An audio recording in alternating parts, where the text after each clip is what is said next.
안녕하십니까. 시골의자입니다. 지금 이제 주식시장이 상당히 이제 어려운 국면에 처했습니다. 지난 월요일 날 새벽에 미국에서 아프가니스탄에 이제 공습을 했죠. 실제로는 흑자는 일단 대기하고 있던 기본 알레진 악재가 노출된 것이다. 이렇게 보는 시각도 있고, 오히려 강력한 어떤 전쟁에 대한 반응이 아직 나타나지 않았기 때문에 호재의 일부가 뚜껑이 열렸을 뿐이다. 이후에 줄줄이 대기해 있는 그 다음에 이루어질 다른 부분들에 대한 어떤 불안감들이 어떤 식으로 연이어질지 모르기 때문에 시장은 여전히 오히려 더 불확실 속으로 들어가 있다. 이렇게 이제 보는 시각이 다 틀립니다. 그러나 이제 우리가 결국은 이러한 어떤 시장의 어떤 국제 상황을 예측하거나 국제 상황이 이렇게 될 것이다라고 미리 사전에 어떤 설정을 한 다음에 투자를 할 수는 없는 것이고, 또 경제 상황이나 그 주변 여건을 보다 훨씬 더 어렵게 일반 투자자들이 판단하기가 상당히 어렵습니다. 그래서 이런 투자자들은 주변의 여건이라든지 정세, 경제 환경, 각종 미국 시장 여러 가지 요소를 살펴보고 투자에 참고는 해야겠지만, 내가 그런 것을 완전하게 분석할 수 있는 능력이 없다는 측면에서는 이러한 어떤 주변 여건들이나 혹은 펀더멘탈이나 각종 어떤 자료들, 영향을 미치는 어떤 요소들을 염두에 두긴 하되, 지나치게 그쪽에 함몰되어 있는 것보다는 현재 우리 주식시장의 어떤 차지하고 있는 위치, 내가 현재 투자를 하고 있는 지점, 이런 부분들을 냉정하고 객관적으로 돌아보는 것이 현명하지 않을까라는 생각입니다. 그래서 오늘은 지난 몇 시간 동안 해왔던 어떤 파동에 대한 이야기, 혹은 중간에 잠깐 얘기했던 패턴에 대한 이야기, 이런 거를 바탕으로 해서, 혹은 거기다가 조금 더 다른 살을 붙인 다음에 현재 우리나라 주식시장이 처해 있는 어떤 중기적 입장, 중기적 위치, 이러한 것들을 한번 살펴보는 시간으로 마련했습니다. 이런 경우에 흔히 대세관이라고 말을 할 수가 있겠죠. 그래서 현재 우리 시장에서 투자자들은 내가 어떤 자리에 서 있다고 판단을 해야 하나, 이러한 부분들을 파동론이라든지 그 외에 여러 가지 판단할 수 있는 요소들을 조금 첨가한 다음에 오늘은 그 부분을 한번 살펴볼 수 있는 계기를 마련하도록 하겠습니다.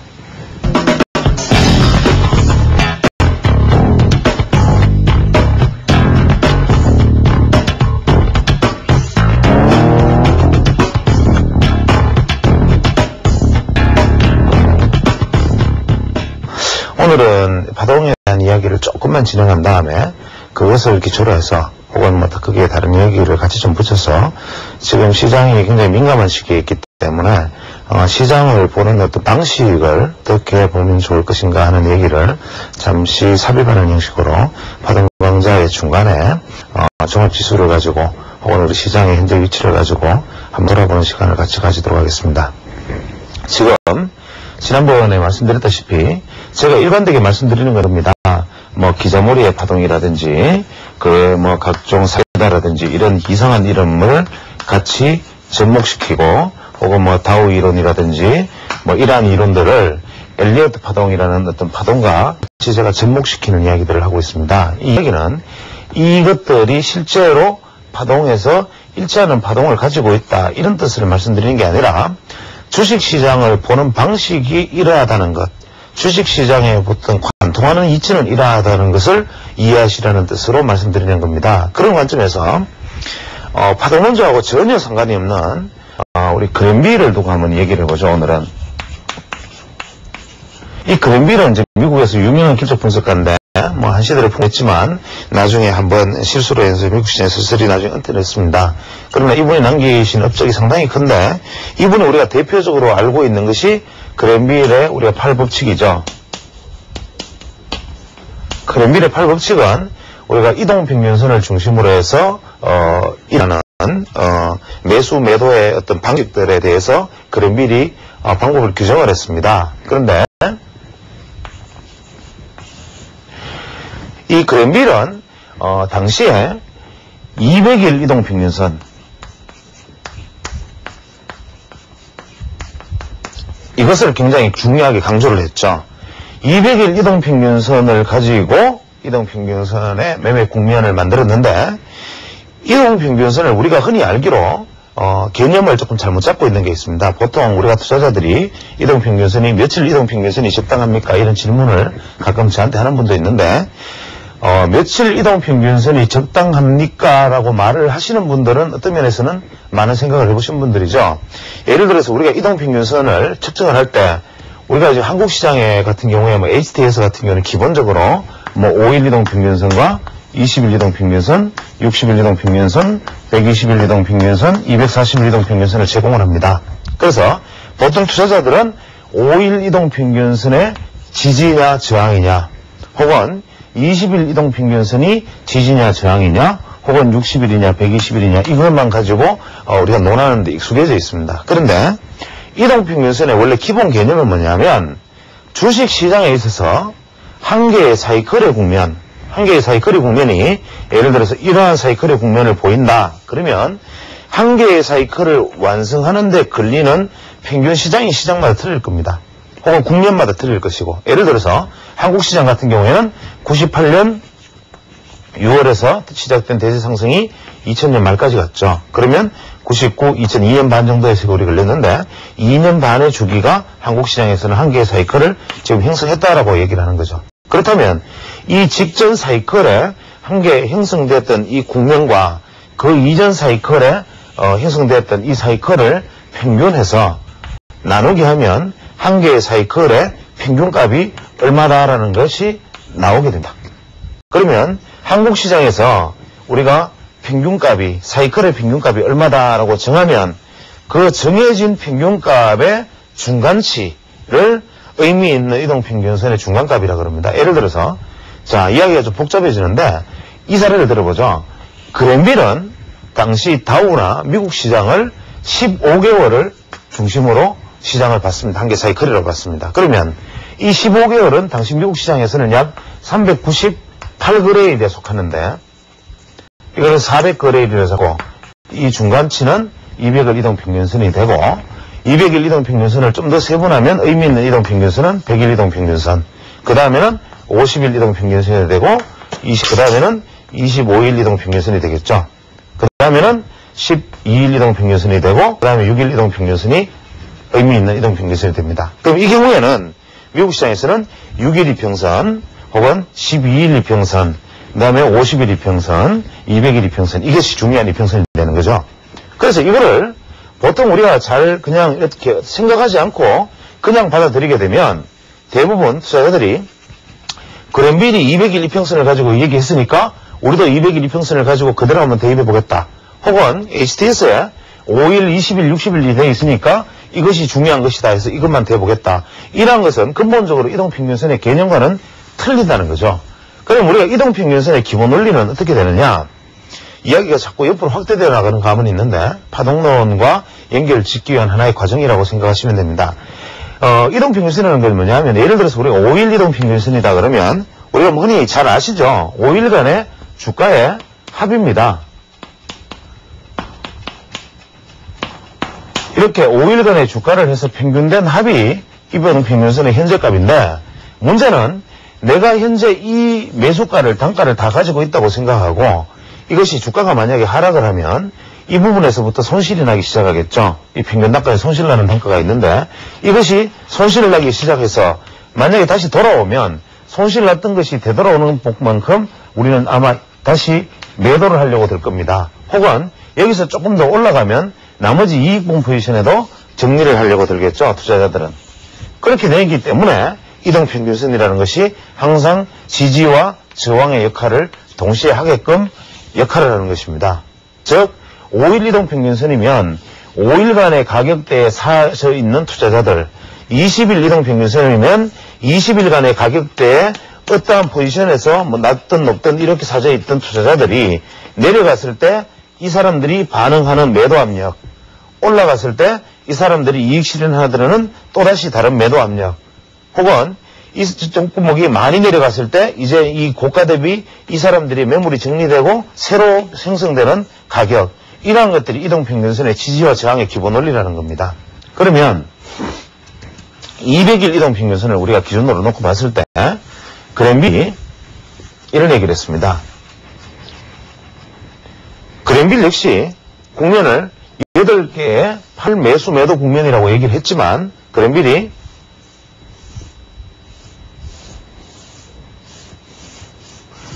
이러한 이야기를 했습니다.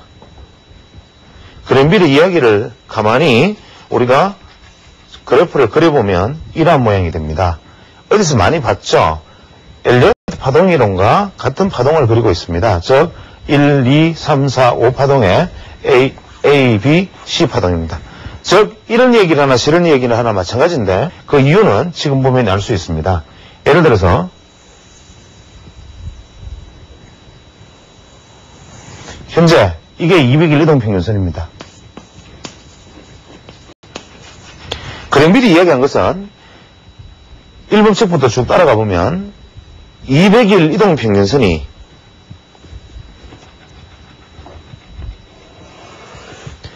200일 이동평균선이 하락하던 200일 이동평균선이 눕거나 혹은 상승으로 전환되면 하락하던 200일 이동평균선이 눕거나 상승으로 전환되면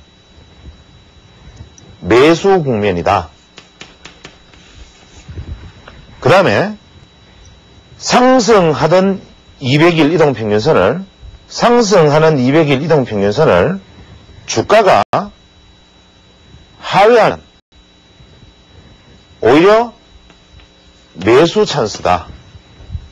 그 다음에 200일 이동평균선을 넘어서 상승했던 주가가 하락을 보이다가 200일 이동평균선의 지지를 만약에 받으면 이것은 매수다.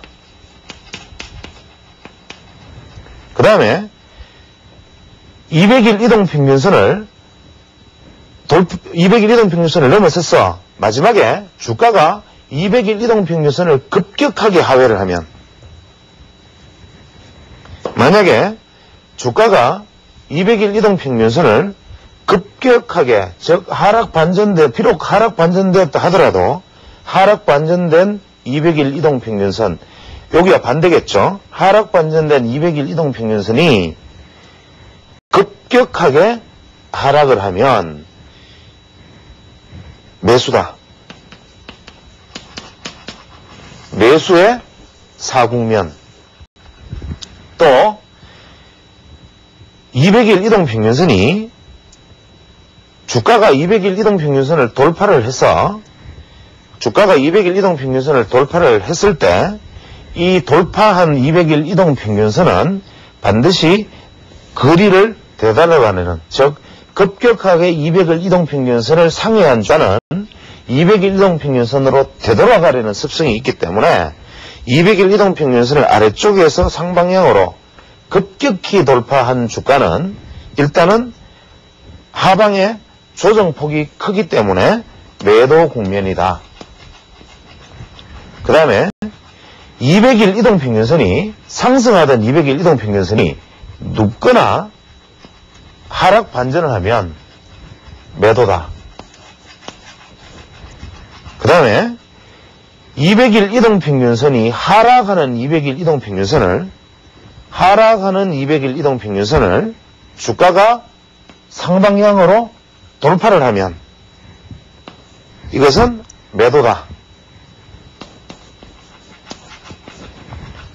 그 다음에 200일 이동평균선 아래에 있던 주가가 200일 이동평균선을 돌파하는 데 실패하고 떨어지면 즉 200일 이동평균선 아래에 있는 주가가 200일 이동평균선에 도전해서 실패하면 돌파에 실패하면 매도다. 이 이야기를 했습니다. 자, 그러면 칠판이 너무 지저분한 것 같은데 매도의 국면 4개의 국면.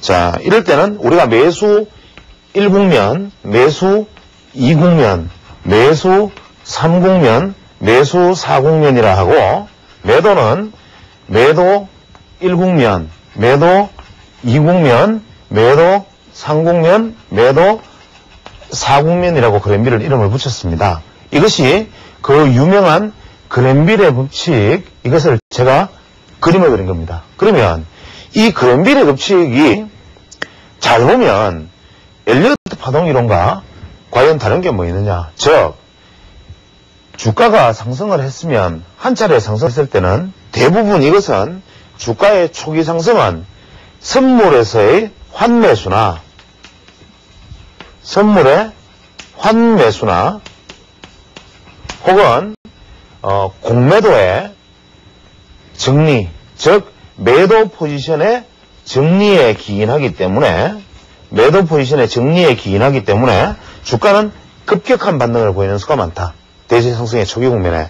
이 점을 제가 이따 할 얘기와 대입해서 굉장히 주의 깊게 일단 보셔야 됩니다. 즉 선물 환매수 내지는 계속적으로 하락을 예상하고 선물이 계속 매도 포지션에 누적이 되어 있고 저평가되어 있던 선물이 혹은 그에 따라서 계속적으로 매도 포지션을 잡고 있던 사람들이 일거에 환매수를 하면서 매도 포지션을 정리하면서 끌어올리는 시장, 즉 급격히 끌어올리는 시장, 이것이 바로 1국면, 우리가 호위만 엘리어트로 보면 1파동에 해당합니다. 그러나 이것은 환매수나 매도 포지션의 정리에 기인한 것이지 시장 전체의 매수 에너지가 결집되었던 것은 아니기 때문에 일단은 이 환매수나 매도 포지션의 정리가 끝나면 시장은 조정을 받습니다. 그러나 이후에는 매도 포지션들이 정리가 되어 있는 상황이기 때문에 주가가 더 빠지질 않고 새로운 매수 세력의 등장, 즉 매도 포지션이 없다는데 안도한 매수 세력의 등장으로 그 다음에 이번에는 매수 포지션의 누적으로 주가는 급격한 반등을 보입니다. 그럼 급격한 반등 이후에는 자연스러운 자율적 조정이 일어나기 때문에 그랜빌에서는 이 급격한 반등이 일어났을 때, 즉 200일 이동평균선을 돌파해서 급격한 상승이 일어났을 때는 눌림목 조정을 기대하고 매도하라는 얘기를 했죠. 이게 바로 우리가 3파동에 해당됩니다. 그 다음에 눌림목이 발생을 했을 때 이때의 상승을 잊지 못하는 추억 때문에 다시 재차 마무리 파동 한 차례 더 일어나고 그 이후에 매수 세력의 여러 개 한계점에 부닥치면 폭포와 같은 매도세가 밀려들면서 급격한 하락을 보인다고 했는데 이때는 역시 이때의 고점을 확인하기 위한 되돌림 반등이 있기 때문에 이때는 오히려 매수의 국면이다 라고 얘기를 했습니다. 즉 우리가 파동으로 보면 1, 2, 3, 4, 5파동에 A, B, C 파동에 해당한다는 얘기입니다. 그래서 어떠한 사람이 얘기해도 심지어는 그랜빌이 200일 이동평균선을 이용한 매매기법 한 가지를 얘기를 해도 결국 그 모든 것은 혹은 기자머리는 9단도비라 그래서 9개의 파동을 이야기하고 다우 같은 경우에는 3개의 3단 파동을 나눠서 3번을 나눠서 이야기하기도 하고 사케다의 3봉이라고 얘기하기도 하고 엘리어트의 5개의 파동을 이야기하기도 하고 하지만 이 모든 이야기들이 결국은 심지어는 이동평균선을 이야기한 사람마저도 결국은 따지고 보면 다 파동론이다 이겁니다. 내가 모르고 있을 뿐이지. 결국은 아라고 이야기하는 것과 으라고 이야기하는 것과 단음절의 한마디는 같은 소리다. 결국 그냥 아든 으든 결국 그것은 한마디의 감탄사에 지나지 않는다. 즉 이런 측면에서 하나만 더 살펴보면 우리가 메리맨 사이클이라는 사이클이 있습니다. 제가 왜 이런 사이클들을 계속 끌어내서 얘기를 하느냐 하면 결국 이 모든 이론은 한 가지로 관통한다는 것을 다시 우리가 한번 새겨보자 이런 뜻입니다. 이 메리맨이라는 사람은 점성술사입니다. 그래서 이 점성술사인 메리맨이 점성술을 도입한 주가 파동 이론을 하나 만들어냅니다. 이분이 만들어낸 기본적인 이론은 상세히 알 것까지는 없으니까 제가 간단한 얘기만 하겠습니다. 일단 이분은 굉장히 중요했던 게 뭐냐면 한 가지 시간을 중시했습니다. 시간. 앞서의 파동들은 제가 뭐라고 말씀드렸습니까? 가격 가치에 주목을 했고 시간 가치에 주목하지 않았는데 메리맨은 시간 가치에 주목을 했습니다. 이유는 점성술사니까 태양이 한 바퀴 도는데 걸리는 시간, 뭐 예를 들어서 무슨 혜성이 한 바퀴 돌아서 지구로 다가오는데 걸리는 시간, 이것은 주기가 일정하지 않습니까? 그래서 메리맨은 시간을 정했습니다. 16개월 정도의 시간을 딱 정한 다음에 이것이 한계 사이클이다. 그 다음에 좁게는 6주까지의 시간, 크게 파동은 16개월까지의 시간, 더 길게 간 파동은 우리가 18년까지의 시간, 이런 시간을 미리 설정을 했습니다. 사이클로, 한개 사이클로. 그래서 상당히 이게 미국 시장에 보면 사례상은 상당히 사이클이 잘 맞습니다. 근데 이 사람은 이 한개의 사이클, 예를 들어서 6주라면 이 6주의 사이클, 이것을 미리 정하고 이 6주에서 플러스 마이너스 20%까지의 시간은 용인할 수 있는 시간이다. 즉 6주면 약 한 7.5주, 그 다음에 한 개의 주기가 4.5에서 7.5주까지의 파동이 걸리는 것은 정상파동이다. 6주는 평균이고, 그래서 이것을 요 정상파동에서 허용할 수 있는 요 범위를 뭐라고 얘기했느냐면 오프라고 얘기했습니다. 오프. 즉 눈 감아줄 수 있는 구간이다. 이렇게 얘기를 했고, 이 한 개의 파동 안에서 우리가 상승파동이 이렇게 진행되거나 혹은 하락파동이 이렇게 진행되거나 했다면 이것은 현재 진행됐던 이 파동을 우리가 프라이머리 파, 1차파라고 부릅니다. 1차파. 그래서 요거를 다시 한번 보면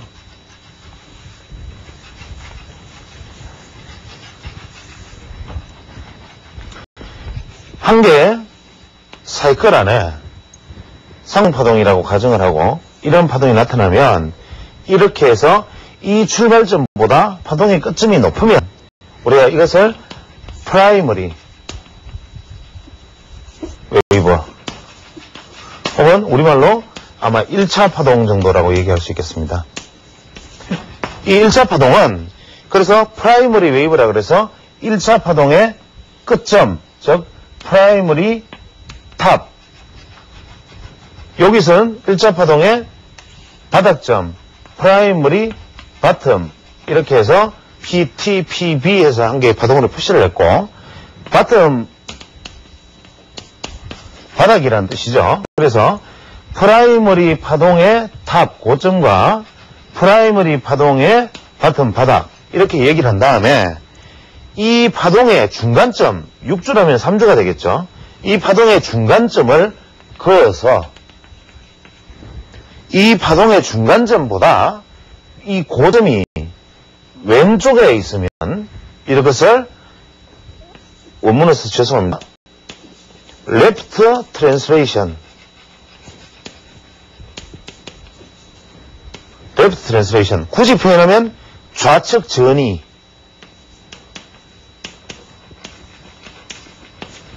이것이 이 중간점에 파동이 고점이 이렇게 오른쪽에 있으면 right translation. 이것은 우측 전이.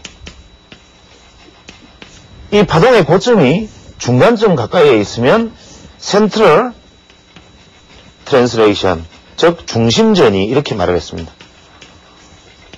이것은 뭐냐면 이 사람은 미리 그 나라 파동에, 그 시장의 파동에 평균 기간을 정해두고 그 평균 기간 안에서 플러스 마이너스 15에서 20%의 간격 안에 들어가는 것은 정상파동이라고 보고, 정상파동의 고점이 이 파동의 중심선에 왼쪽에 있느냐 오른쪽에 있느냐를 두고 다음 파동이 일어나느냐 안 일어나느냐를 아는 데 신경을 썼다는 겁니다. 이건 하나 배울 점입니다. 즉 우측전이 오른쪽에 이 중심선에 우측에 가 있으면 이건 강세의 연장파동이다.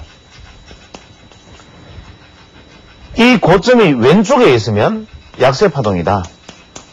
이렇게 얘기했습니다. 즉 이것은 무슨 얘기냐면 칠판이 너무 복잡해져서 이해하기 쉽게 잘 보실 수 있을는지 모르겠습니다.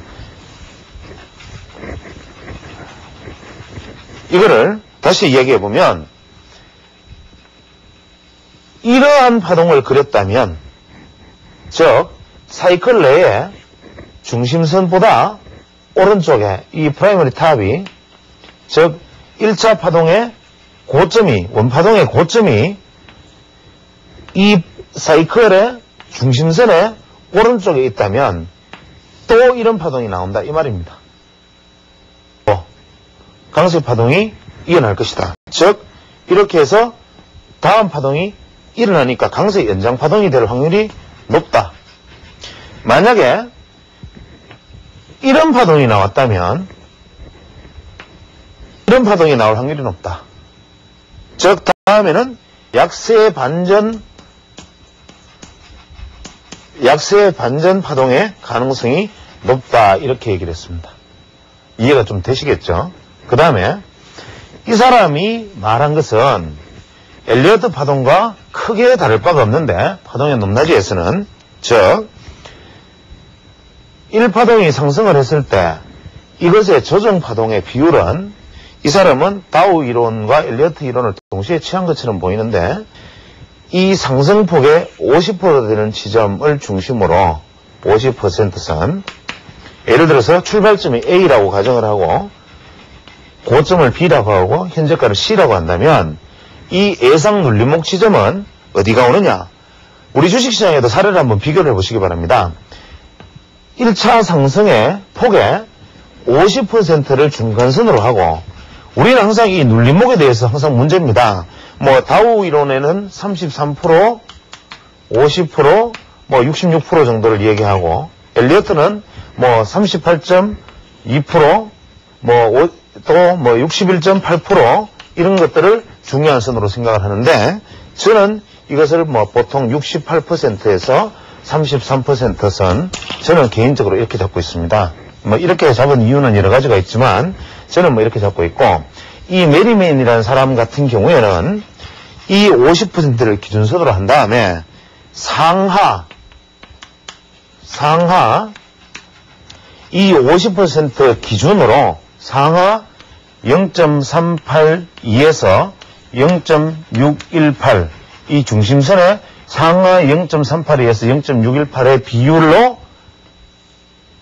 변수를 둔다 그랬습니다. 이것을 또 아까 우리가 기간에서 6주면 6주에 15에서 20% 사이를 오프라 그래서 정상으로 한다 했듯이 이때는 여기를 우리가 가격의 오프라 그럽니다.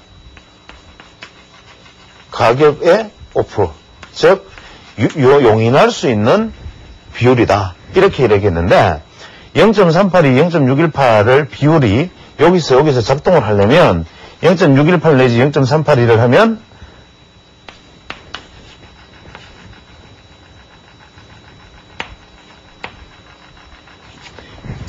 (0.216이네요) 0.216을 곱하기 플러스 마이너스 하면 요 폭의만큼의 플러스 변동치가 나타난다. 그래서 요 벽의 비용 즉 0.2% 정도의 비율 내 변동까지 요만큼은 우리가 정상적인 폭의 범주로 둔다.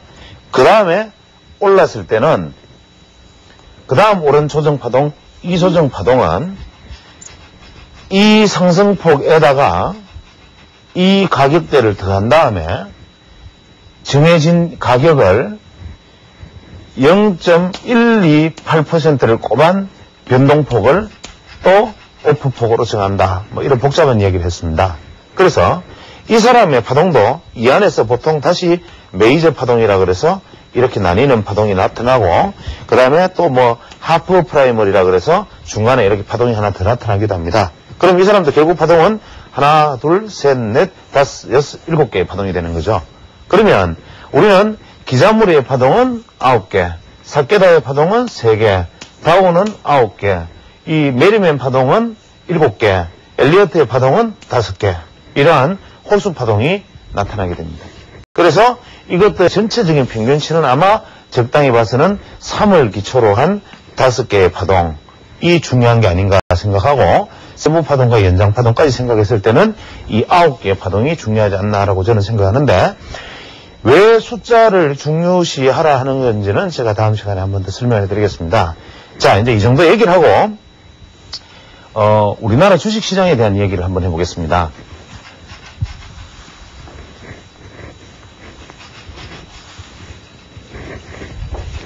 현재 한국 주식시장은 1998년 6월경에 64포인트인가요? 그 정도에서 정확히 있습니다.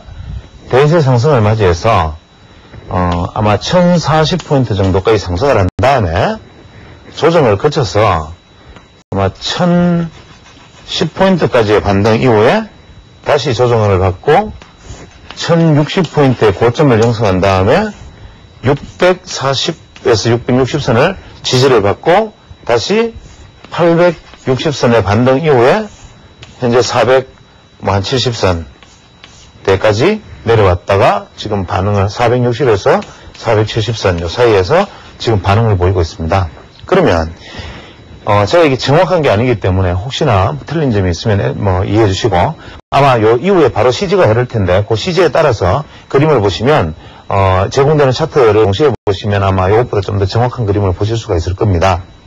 그 그림을 자세히 보면 현재 그 저점에서부터 고점까지 이어지는 파동을 우리가 큰 일파, 장기 일파라고 볼 수 있습니다. 그러면 이 장기 일파 이후에 조정을 받는 현재의 국면은 장기 2파가 되고 다시 남아있는 것은 장기 3파의 대상승이 남아있다라고 보는 것이 엘리엇 파동의 견해입니다. 즉, 큰 파동으로 봤을 때 200에서 1000이 갔던 상승에 1000에서 이게 1파동이라면 1000에서 300이든 400이든 내려와서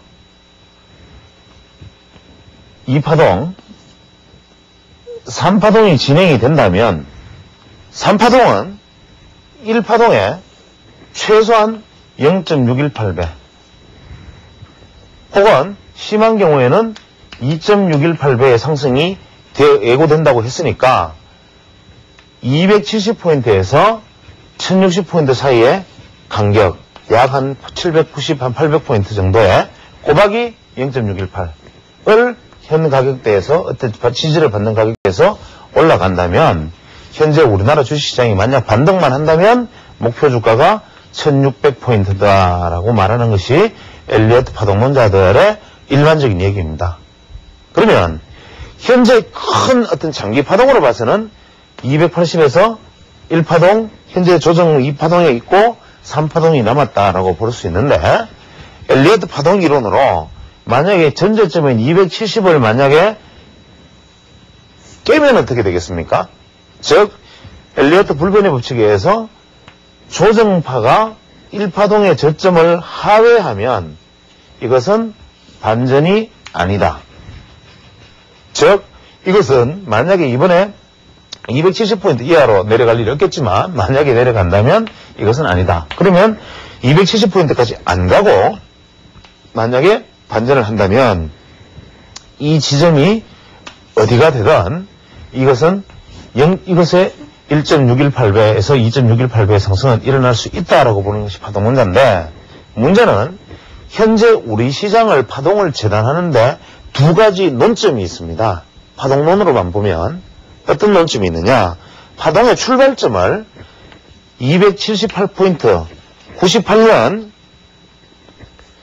98년 6월에 278포인트 이것을 파동의 출발점으로 볼 것이냐 아니면 그로부터 두 달 후에 300 정확하지는 않은데 300포인트 정도 내외를 320포인트인가요? 이 지점을 출발점으로 볼 것인가 이 점에는 논점이 있습니다. 즉 앞에 하락 파동의 연장파의 연속인 이 파동이 저점이느냐 혹은 이후에 시작되는 파동의 첫점은 파동의 원점을 이것으로 잡냐는 논란이 있지만 우리는 원칙대로 278포인트가 파동의 출발점이 되고 이것이 두 가지 논점이 있습니다. 하나는 파동이 그림에서 아까 보신 것처럼 1, 2, 3 이렇게 갔느냐 1, 2, 3 4 조정받고 5로 갔느냐 그 다음에 현재 A, B, C 파동이 이어지고 있느냐 아니면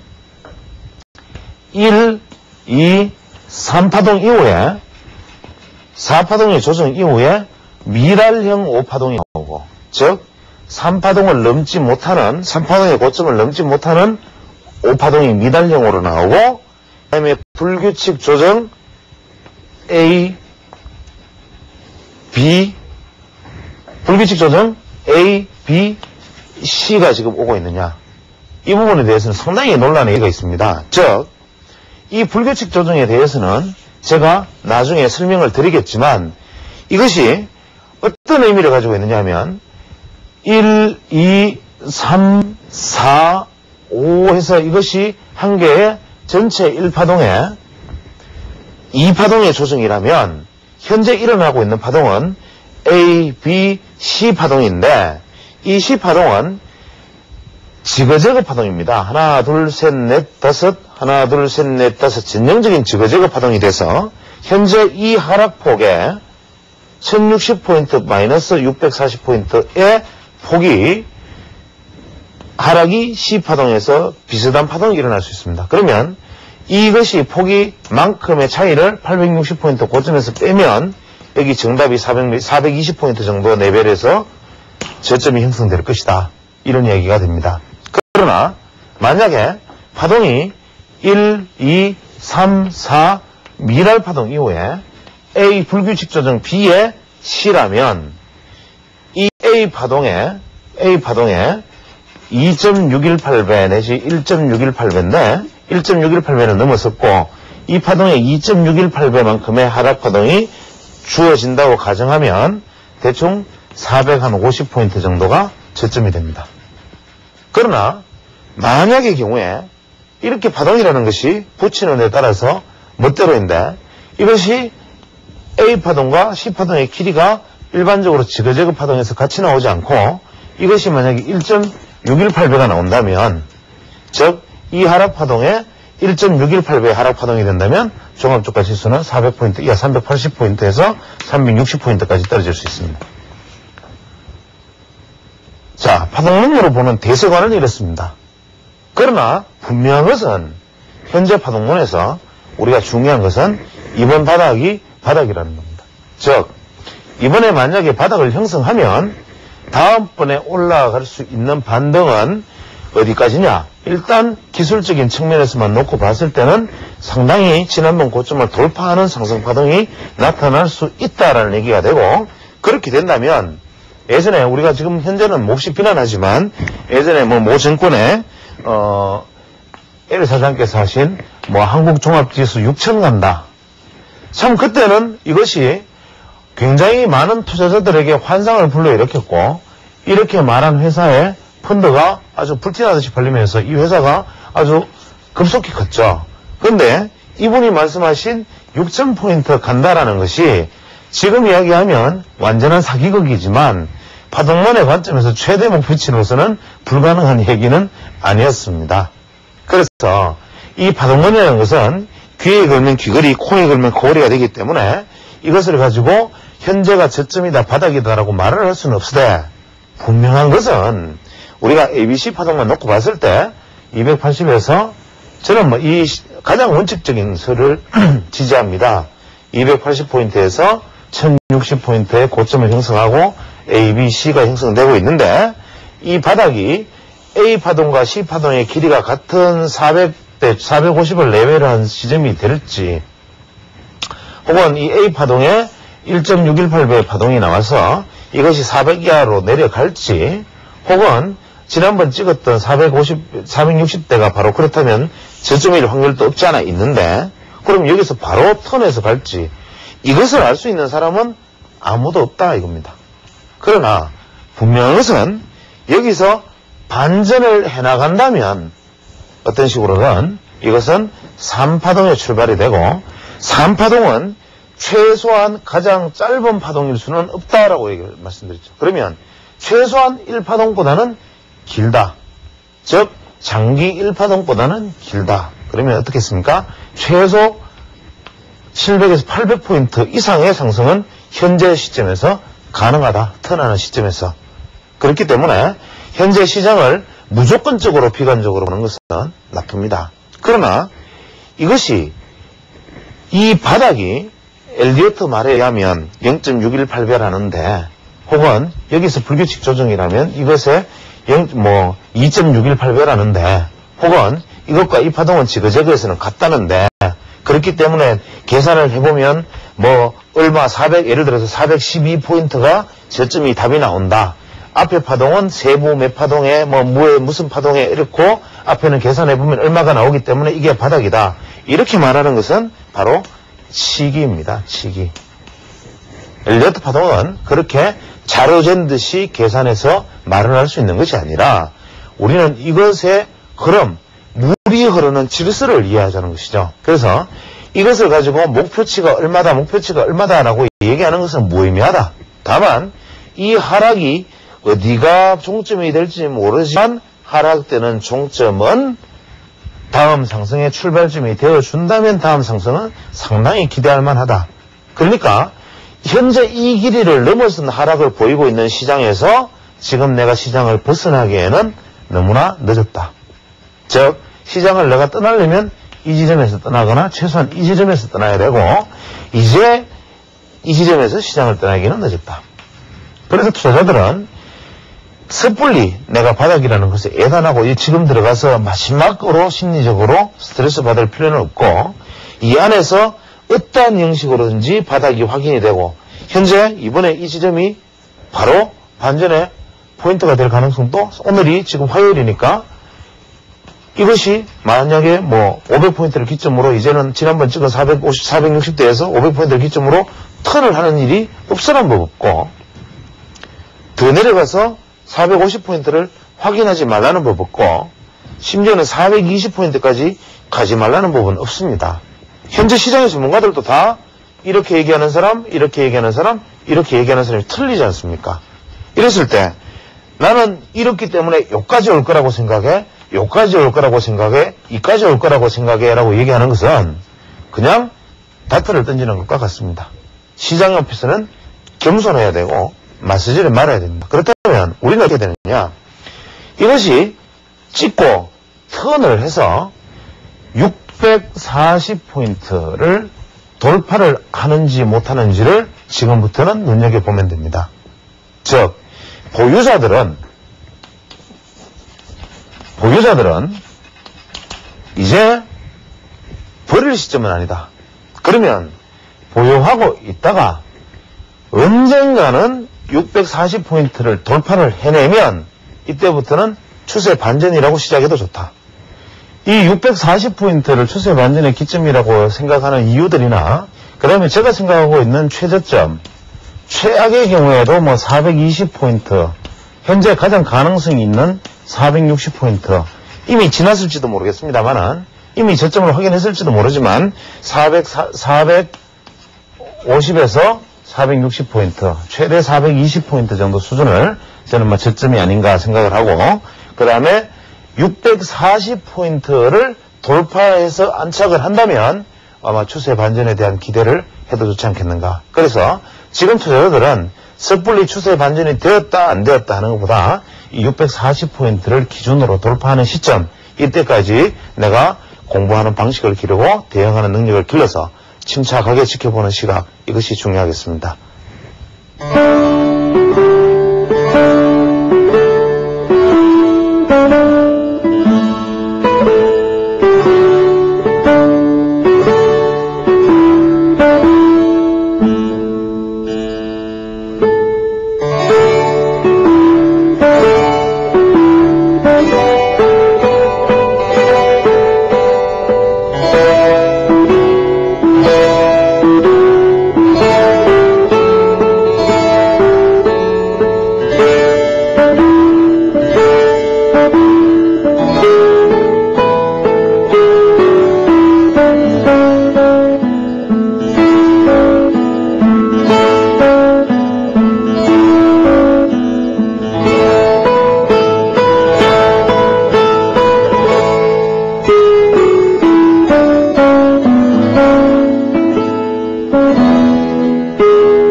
현재 미국 시장, 한국 시장뿐만이 아니라 어떤 미국 시장이라든지 세계적으로 성장주가 주도했던 시장이 거품이 꺼지면서 주가 하락폭이 상당히 큽니다. 그래서 일단 뭐 우리나라 시장만이 현재 뭐 이러한 급락의 과정을 겪고 있는 것은 아니고 미국이라든지 뭐 그 외의 기타 여러 나라에서도 실제로 열통망난 종목들이 많습니다. 그래서 우리가 보통 투자자들이 뭐 주가가 떨어지거나 뭐 잘못되면 대부분 정부를 원망하거나 정책 당국자들에 대해서 이제 원성을 뿜어내는 것이 뭐 다반사고, 또 주가가 많이 올랐을 때는 각종 뭐 정치부양 정책이라든지 뭐 어떤 금리 정책에 대해서 긍정적인 어떤 뭐 시각을 보내는 것이 뭐 관행이긴 하지만, 지금 현재 이제 주가가 뭐 지나칠 정도로 뭐 1년 반 사이에 급락을 하는 과정 속에서 지금 현재 투자자들이 가지고 있는 어떤 원망의 마음이 과연 이제 투자자들이 어떤 희생양을 찾기 위해서 어떤 내 자신의 잘못에 대해서 인정하려 들지 않고,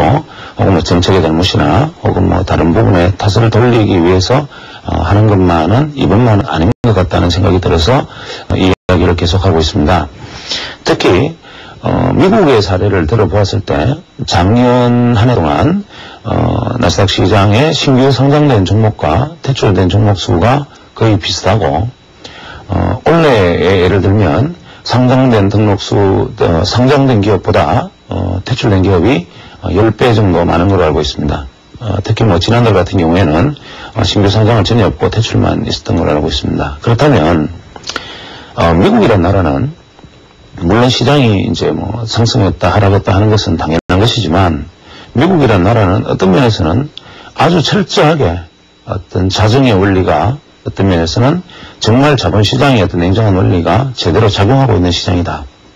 즉, 거품 경제에서 뭐 지나치게 거품이 끼었던 기업들에 덩달아서 참여하고 덩달아서 오르고 덩달아서 성장되었던 기업들이 거품이 꺼지면 자연스럽게 그 거품을 걷어내는 것인데, 한국 시장은 퇴출은 고사하고 뭐 신규 상장 등록 종목이 한 1년에 300개씩, 작년에도 거의 300개의 종목이 시상장이 되었고, 올해도 뭐 아마 몇백 개의 종목이 상장되어서 이제는 더 이상 감당할 수 없을 정도로 이제 뭐 공룡의 덩치가 되어버린 감이 없지 않아 있습니다. 그래서 현재 코스닥 지수가 이제 뭐 50선을 오르내리고 있지만, 그 안에 신규 상장되었던 큰 종목들을 생각하면 현재 그 지수의 요격 현상은 뭐 이루 말을 할 수 없을 정도의 수준이라고 보여지고, 지금 현재 코스닥 시장의 가장 큰 문제는 이러한 문제들이 즉 수급 요인입니다. 예를 들어서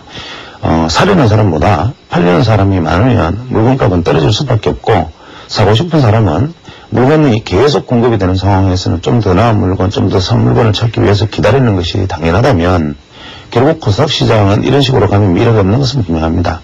지금 기술적으로 단기간에 지나친 낙폭을 보여있기 때문에 코스닥 시장의 단기 반등폭이 당분간 클 수 있을지 몰라도, 최소한 중기적으로 보았을 때 만약 이런 식이라면 코스닥 시장은 아마 잠시 반등의 어떤 환호성 속에 다시 또 엄청나게 많은 눈물을 뿌리면서 계속 끝없는 하락의 터널로 빠져들 겁니다. 그래서 이 코스닥의 해결 방법은 엄격한 퇴출 심사, 즉 기업 중에서도 기업 같지 않은 종목들, 뭐 혹은 기업을 운영을 할 능력이 없는 기업들, 그 외에 뭐 점포 하나, 사무실 하나, 그 외에 뭐 공장 하나 들고 도대체 이 회사가 무슨 영업을 하는지조차도 모르는 회사들, 뭐 영업이익조차 나지 않는 회사들 전부 대거 일거에 퇴출을 하고, 지금 신규 등록의 문제에 있어서는 정책을 담당하시는 분들이 아마 어려운 점이 있으실 겁니다. 이 부분에서 정책 담당자들이 새로운 어떤 종목들에 대해서, 우량 종목들에 대해서 상당히 허용하지 않으면 그 기업들이 다시 뭐 커질 기회를 얻거나 혹은 자본시장에서 건전하게 자본을 확장할 수 있는 기회를 박탈하는 것은 분명하나, 현대 시장에서는 우량 기업을 예를 들어서 자본시장에 공개해서 자본 확보를 위해서 주식을 공개한다 하더라도 그 기업마저 이러한 현재의 구렁텅이에 들어와서 같이 죽습니다. 그래서 비록 우량 기업들의 신규 등록에 대해서는 그 나름대로의 타당성이 있다 하더라도 현재 상황은 들어오면 같이 죽고, 기다리면 힘들더라도 기다려서 여건이 좀 좋아지면 그 들어오려는 기업도 더 좋은 혜택을 입을 수 있고 시장 자체도 살 수가 있습니다. 특히 코스닥은 코스닥 자체의 문제가 아니라 코스닥 시장의 물량 공급이 끊임없이 이루어짐으로 해서 거래소를 포함한 전체 주식시장이 다 같이 공멸하는 계기가 된다는 측면에서 반드시 이 신규 등록의 문제와 그 다음에 엄격한 대출의 문제, 이러한 부분들에 대해서는 이제 투자자들이 제가 지난번에 말씀을 드렸다시피 주식 투자를 하든 하지 않든 현재 연기금이라든지 각종 보험이라든지 신용기금들이 주식시장에 들어오고 있기 때문에 우리나라 대한민국 국민들의 거의 100% 이제는 2살 가기 어린애까지도 주식 투자자라는 겁니다. 그래서 한국 국민 중에 주식 투자를 현물로 계좌를 가지고 하고 있지 않다 하더라도 모든 사람이 주식 투자를 하고 있는 것과 같다. 그렇다면 내가 국가에서 나를 위해서 보장해야 될 어떤 여러 가지 어떤 노후생활 자금이라든지 모든 부분들이 그 정책적 타당성은 비록 있다 하더라도 이러한 것들이 운용되는 데 있어서 건전한 환경에서 운영되고 나가 어떤 누려야 될 어떤 복지 혜택에 관련된 어떤 그런 기금들이 절대적으로 부정하지 않은 곳에서 운영이 되어서 투명하게 운영이 된다면 어떤 면에서는 연기금 운용이 주식시장에 진입하는 것은 오히려 환영할 만한 일입니다. 건전한 시장이라면. 그래서 투자자들이 이제는 그냥 막연히 남한테 전문가에게 맡겨두고 혹은 뭐 언론에 맡겨두고 뭐 자꾸 등록이 늘어나고 해도 무력하게 그냥 바라만 보고 있을 일이 아니라 이제는 모든 투자자들이 혹은 주식 투자를 하지 않는다 하더라도 모든 분들이 주식시장의 수급 뭐 어떤 여러 가지 뭐 작전 뭐 이런 것들에 대해서 관심을 갖고 아주 날카로운 감시의 눈을 세운다면 현재 시장을 흐리는 여러 가지 미꾸라지들이나 장 세력들이나 그 외의 주가 조작 세력들 뭐 이러한 어떤 뭐 여러 가지 특히 좀 사설 투자자문업체들이 벌이는 뭐 아주 엄청난 어떤 나쁜 일들 이런 것들은 발붙일 곳이 없어질 것이라고 생각하고 이 부분에 대해서는 제가 1년째 계속 지금 이야기를 하고 있습니다만 저 같은 한 사람의 이야기로 뭐 이런 시장이 뭐 개선될 것도 아니고 모든 사람들이 마음을 맞춰서 이 부분에 대해서 아주 뭐 하나의 어떤 여론, 슬로건, 캠페인을 전개하는 것이 어떤 면에서는 뭐 주식시장의 공매를 막는 길이 아닌가 하는 생각이 듭니다. 그래서 앞서 말씀드렸던 모든 부분들에 대해서 같이 한번 생각할 수 있는 시간이 있었으면 좋겠고 오늘의 뭐 이야기의 어떤 결론은 버트런드 러셀이라는 분이 했던 이야기, 내가 반드시 해야 할 일을 하지 않는 것을 바로 비겁함이라 부른다. 이 말로 마지막 인사를 대신하겠습니다. 감사합니다.